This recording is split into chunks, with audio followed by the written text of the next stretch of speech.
Well, good Sunday afternoon, folks. Jake here at another edition of Demko Modelworks. Just showing you the finished product of my client John's Enterprise B. I have everything done now, and if you're wondering why I haven't mounted the nacelles onto the secondary hull, is for the fact that when the last time I shipped the Excelsior this way, when I had it attached to the ship, when I shipped it, I had it wrapped nice and tight, but when it arrived, one of the nacelles was broken off, and this way this way I'll have it, and I'll show it how I'm going to probably have it set up in the box. Is probably have it set like this, to where it's nice and neatly packed up underneath, and that way I can wrap it and won't have to worry about anything breaking off. So, but I have all the decals on, all the decals, you know, all the Aztecing done on the pylons and the nacelles. It come out beautifully. There's the registration markings there for the B, and you can see over here I've gotten all the markings put on, and you can see how beautiful the Aztec painting came through on this ship. Just an absolutely gorgeous ship.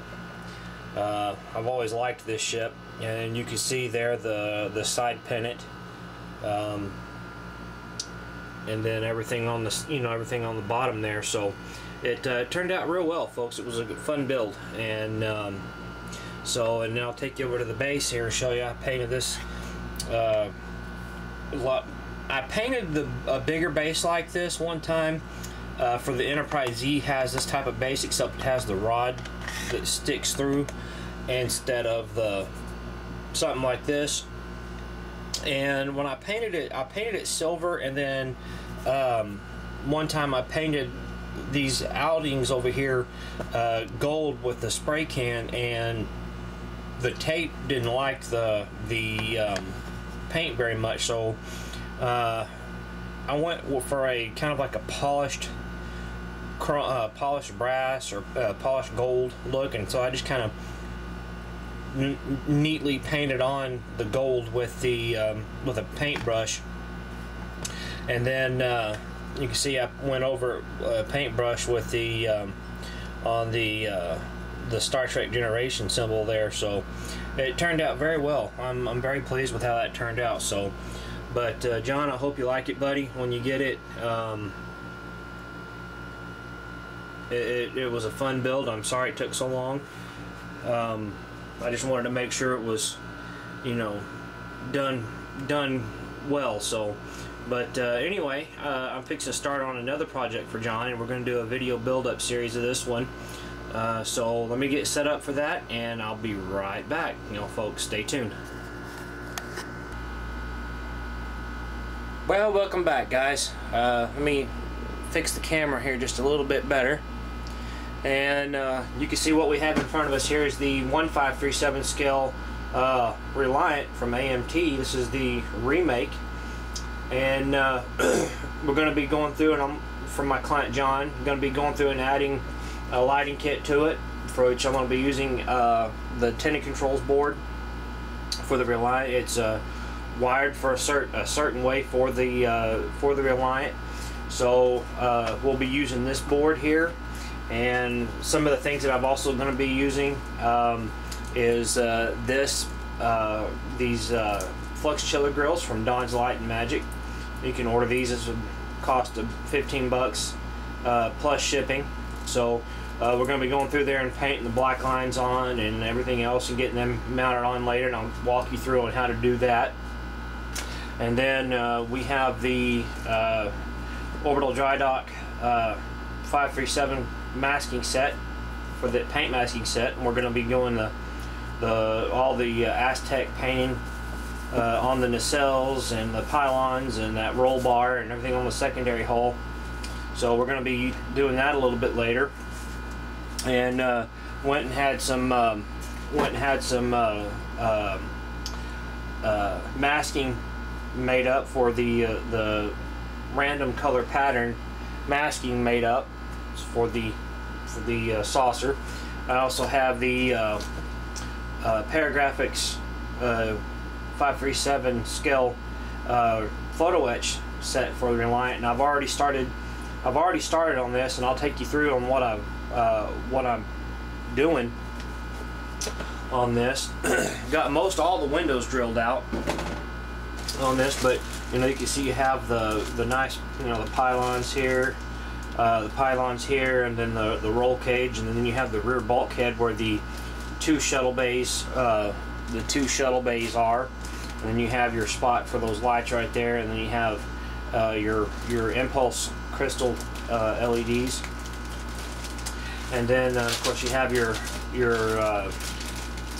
in this bag you have your nacelles, which will be going through, and I'll be doing a whole bunch of lighting on it, going through and walking you through and showing you how I light it. And we're going to have to do some cutting out of the right here. This is the inboard side right here. You can tell the differences between the lines, but we'll be going through and taking our Dremel tool and cutting out the interior pieces here to where these pieces will set right down inside there. And you can also just not tape this, paint this, or anything like that.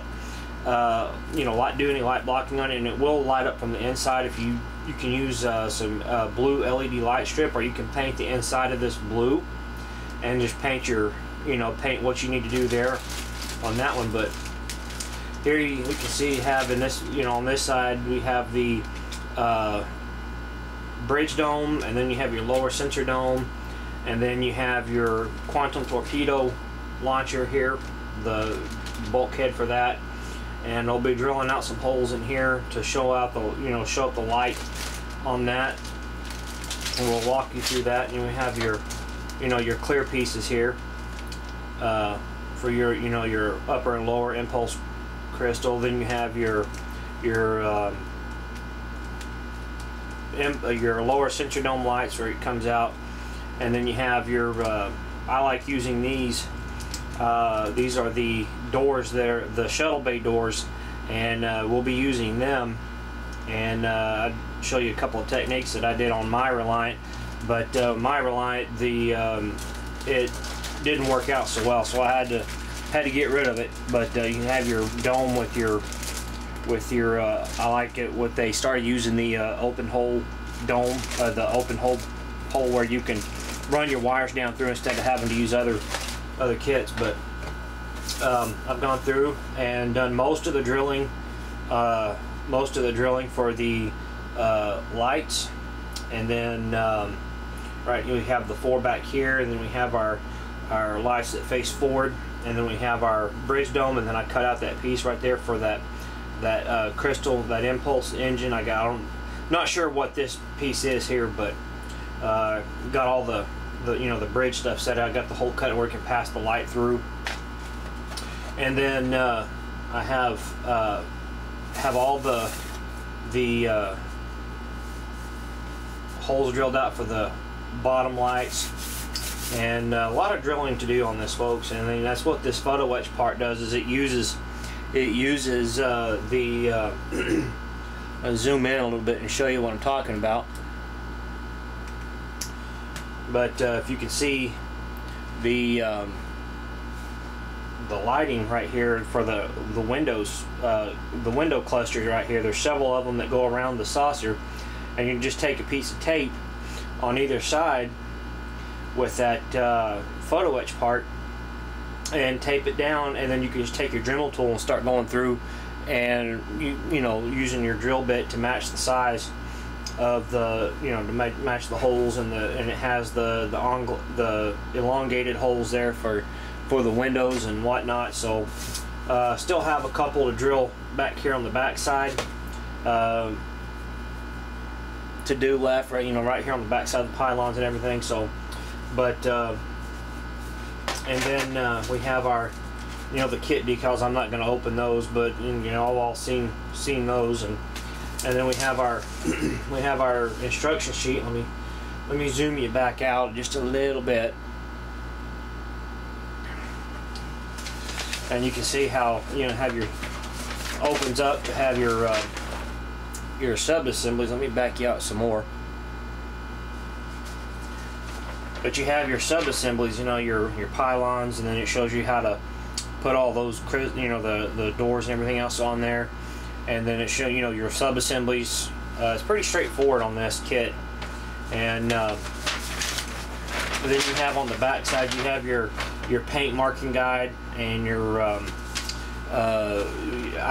decal placement for it. So we're going to get started on this this week. So and then I'll show you the lights that I'm going to be using for it. Let me get all this put back in.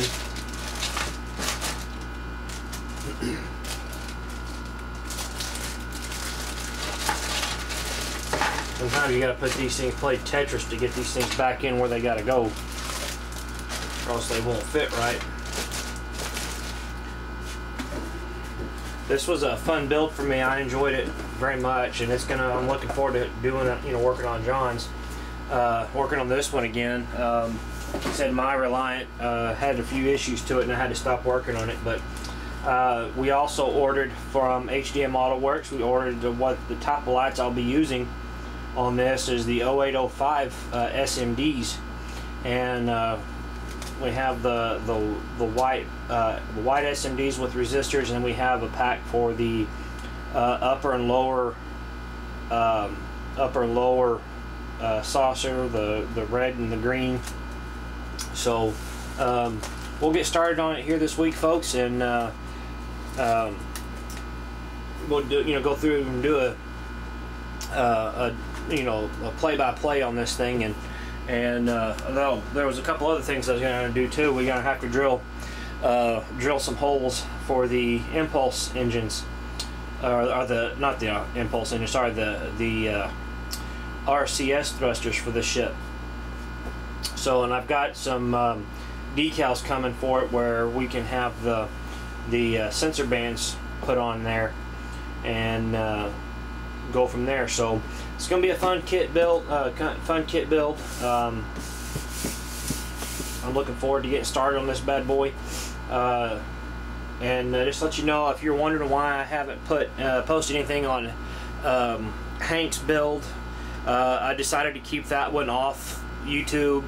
There's a couple of surprises that I'm going to be doing to it, and I don't want him seeing it until I deliver it to him. So, but we'll be doing another E sometime soon. We'll take you through a step-by-step on that one. Y'all pretty much saw how it went together with my client Sarah on her E and how everything went together. So, but anyway, folks, that's it for this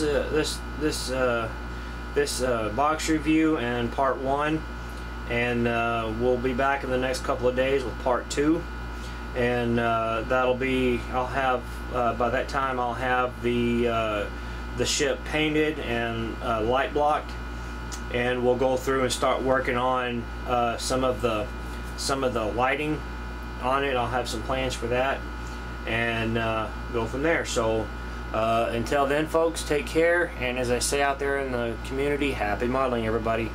We'll see you around the next bin. Take care.